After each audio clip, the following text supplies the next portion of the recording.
అందరికీ నమస్కారం.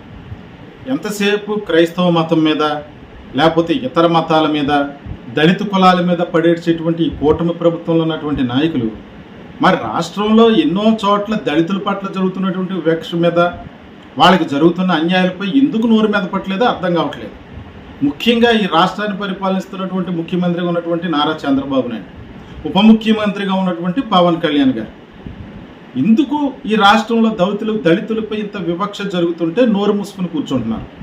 ఒక పక్క రఘురామకృష్ణరాజు లాంటి మతోన్మాదులేమో ఉండి నియోజకవర్గంలో క్రైస్తవులను రాసి రంపాన పెట్టి అక్కడ ఆయనకి నచ్చినట్టుగా ఆయన ఇష్టానుసారంగా పరిపాలన ఆయన చేస్తున్నారు. నిన్నటికి నిన్న జనసేన పార్టీకి సంబంధించినటువంటి జనసేన ఉద్యమి ఆత్మీయ సమావేశంలో పవన్ కళ్యాణ్ గారు అన్నటువంటి వ్యాఖ్యలు ఈ ఆంధ్రాలో వేరే మతాల్లోకి వెళ్ళిపోతున్నారు కానీ కులాలను వదలట్లేదు అంటున్నారు. మరి ఈరోజు కర్నూలు జిల్లాలో జరిగినటువంటి సంఘటనకి మీరందరూ ఏం సమాధానం చెప్తారు? కర్నూలు జిల్లా పత్తికొండ నియోజకవర్గం జూటూరి గ్రామంలో దళితులు ఎవరిని కూడా ఆంజనేయ స్వామి గుడిలోకి ప్రవేశించనవలేదు. కొత్తగా అక్కడ ఒక ఆంజనేయ స్వామి గుడి నిర్మిస్తే దాన్ని దర్శనం చేసుకుందామని అక్కడ ఉన్నటువంటి దళితులుగా ఉన్నటువంటి హిందువులుగా పిలువబడుతున్నటువంటి వారు, మీరంటున్నట్టుగా వేరే మతాల్లోకి పోయి క్రైస్తవ మతాల్లోకి పోయినటువంటి వారు కాదు, హిందువులుగా ఉన్నటువంటి దళితులు అక్కడ కొత్తగా నిర్మించినటువంటి ఆంజనేయ స్వామి గుడిలో దర్శనం చేసుకుందామని వెళితే అక్కడ ఉన్నటువంటి అగ్రవర్ణానికి సంబంధించిన వారందరూ కూడా వాళ్ళు ఎవరిని ఆలయ ప్రవేశం చేయకుండా అడ్డుకున్నారు అక్కడ. మరి ఇది వివక్ష కదా? మీరు చెప్తున్నారు కదా ఈ రాష్ట్రంలో వివక్ష లేదని, వేరే మతాల్లో కిందికి వెళ్ళిపోతున్నారు, మీకు రిజర్వేషన్లు ఎందుకు కావాలి, రిజర్వేషన్లు ఎత్తేయాలి అని చెప్పి ఎంతో గగ్గోలు పెడుతున్నారు కదా, పడేడుస్తున్నారు కదా ఇతర మతాల మీద, దళిత కులాల మీద. మరి దీనికి ఏం సమాధానం చెప్తారు?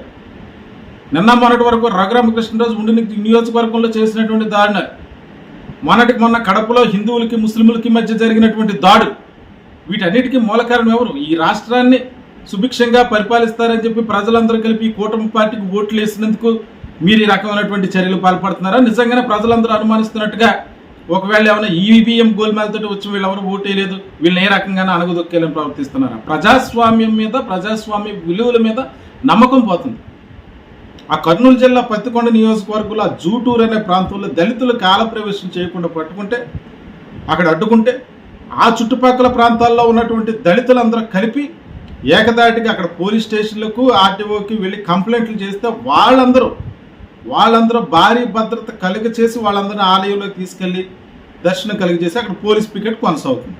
అంటే ఇప్పుడు ఆలయ ప్రవేశం చేశారా, దండం పెట్టుకున్నారా, లేకపోతే పోలీస్ సంరక్షణలోనో లేకపోతే ఆర్టీఓ పర్యవేక్షణలోనో వెళ్ళి అక్కడ దైవ దర్శనం చేసుకున్నారన్న విషయం పక్కన వస్తే మరో చుండూరు, మరో కారం చేడుగా మరి ఆ ప్రాంతాన్ని మార్చేస్తారా లేదన్న చూడాలి. ఇప్పుడు అక్కడ అడ్డుకున్నటువంటి అగ్రవర్ణాల యొక్క దాష్టీకాన్ని, ఆ దౌర్జన్యానికి మీ ప్రభుత్వం ఏమన్నా చర్య తీసుకుంటుందా? ఈ రాష్ట్రంలో ఉన్న ప్రభుత్వం ఓ పక్క మతాల్లో పోతున్నారంటే ఎందుకు పోరండి పక్క మతాల్లోకి? పురాతన కాలం నుంచి కూడా ఈ హిందూ దేవాలయాల్లోకి దళితుడు ప్రవేశం లేకపోవటం వల్ల పక్క మతంలోకి పోయాడు. ఈరోజు ఆ పక్క మతంలో పోయిందని కూడా ఎడుతున్నారు కదా. క్రైస్తవ మతంలో పోతే క్రైస్తవులు, మీరు దళితులుగా ఉండే రిజర్వేషన్లు ఎలా సంపాదించుకుంటారు, మీరు క్రైస్తవులుగా మారిపోరు. ఏది వివక్ష ఎక్కడ పోయింది? పోనీ హిందువులుగానే ఉన్నారు, హిందువులే వెళ్ళారు ఆ గుడికి దర్శనం చేసుకోవడానికి. ఎవరన్నా దర్శనం చేయించారా? పోలీసుల మధ్య, ప్రభుత్వ యంత్రాంగం మధ్య భారీ స్థాయిలో వాళ్ళు వెళ్ళి ఆ గుళ్ళో దర్శనం చేసుకుంది. ఏ మీడియా కొద్దిగా చూపించదు. ఒక చింతాడ ఆనందపాల్ క్యాస్ట్ సర్టిఫికేట్ రద్దు అయిపోయిందంటే మాత్రం ఊదరగొట్టేస్తారు. ఏం జరుగుతుంది? ఈ కూటమి ప్రభుత్వంలో దళితులకు బ్రతికే హక్కు లేదా?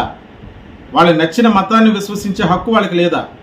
ఇప్పుడు అక్కడ పోలీస్ పికెట్ ఏర్పాటు చేశారు. అక్కడ ఏ రకమైనటువంటి అల్లర్లు జరుగుతాయో తెలియదు. ఎందుకంటే ఇప్పుడు గుళ్ళోకి వచ్చారు, వాళ్ళ మైలు పడిపోయిందని చెప్పి ఏ అగత్యానికి పాల్పడతారో తెలియదు. ఆ చుట్టుప్రక్కల ఉన్నటువంటి ప్రాంతాల్లో ఉన్నటువంటి దళితులందరూ ఏకమై పోలీస్ ఫిర్యాదు చేస్తే అప్పుడు జరిగింది. ఎక్కడ వివక్ష పోయింది? మీకు రిజర్వేషన్లు ఎందుకు అని చెప్పి ప్రశ్నిస్తున్నారు కదా. సాక్షాత్తు నిన్న పవన్ కళ్యాణ్ గారు నిన్న మొన్న మొత్తానికి ఆయన యొక్క పార్టీ సమావేశం, జనసేన ఉద్యమి అదే మొత్తానికి ఐక్యత సమావేశం ఏదో జరిగింది. ఆ సమావేశంలో ఆయన కూడా ఇదే మాటలు మాట్లాడారు. పక్క మతాల్లోకి పోతారు కానీ కులాల వదలరు. చెప్పండి పవన్ కళ్యాణ్ గారు, వివక్ష ఉందా లేదా చెప్పండి. ఒక ఆంజనేయ స్వామి గుడిలో దర్శించుకోవడానికి ఆ కర్నూలు జిల్లా పత్తికొండలో మన జూటూరు గ్రామం వెళ్తుంటే అడ్డుకున్నారంటే వివక్ష ఎక్కడికి పోయింది? అంటే ఏం జరుగుతుంది అంటే ఈ రాష్ట్రంలో సనాతన ధర్మం పేరుతో దళితులను దూరం చేసే కుట్ర చేస్తున్నారా? ఎందుకంటే సనాతన ధర్మంలో దళితులకు స్థానం లేదు. అందులో మనువాద సనాతన ధర్మానికి సంబంధించి చతుర్వర్ణాలు మాత్రమే అందులో పిల్లర్గా ఉన్నాయి. ఆ 4 పాదాల మీద ధర్మం నడుస్తుంది. ఆ చతుర్వర్ణాల్లో ఉన్నటువంటి ఆర్య, క్షత్రియ, వైశ్య, శూద్ర, ఈ 4 వర్ణాలు ఉన్నాయి. ఈ 4 పాదాల మీద ధర్మం నడుస్తుంది. అందులో దళితులకు చోటు లేదు. వాళ్ళు అస్పృశ్యులుగా, అంటరాని వారిగా ఊరు బయటకు నెట్టివేయబడ్డారు. ఆలయాల్లో ప్రవేశం లేదు. అంటే మీరు చెప్తున్నటువంటి సనాతన ధర్మంలో దళితులు అసలు మనుషులుగా కూడా పరిగణించబడలేదా? పవన్ కళ్యాణ్ గారు దీనికి ఖచ్చితంగా సమాధానం చెప్పాలి. నిన్నగాక మొన్న మీ యొక్క జనసేన పార్టీ మీటింగ్లోనే మీరు అన్నారు కదా, పక్క మతాల్లో పోతే పక్క మతాల్లో పోయిన దళితులు కదా వాళ్ళందరూ హిందువులుగా ఉన్నటువంటి దళితులే, వారికి ఆలయ ప్రవేశం లేదు. మరి ఏం జరుగుతుంది అంటే ఈ రాష్ట్రంలో 1 కోటి మంది ఉన్నటువంటి దళితులను లేదా దళిత క్రైస్తవులు నిర్మూలన చేయడం పనిగా పెట్టుకున్నారా? మీ యొక్క వ్యాఖ్యల యొక్క ధైర్యం చూసే కదా ఈరోజు ఇటువంటి కార్యక్రమాలన్నీ జరుగుతున్నాయి. ఇప్పుడు అక్కడ ఏ రకమైనటువంటి పరిస్థితులు సంభవిస్తాయో, మరి ఏ రకమైనటువంటి దాడులు జరుగుతాయో, మరి తీరా గుళ్ళు అడుగు పెట్టేశారు వాళ్ళు.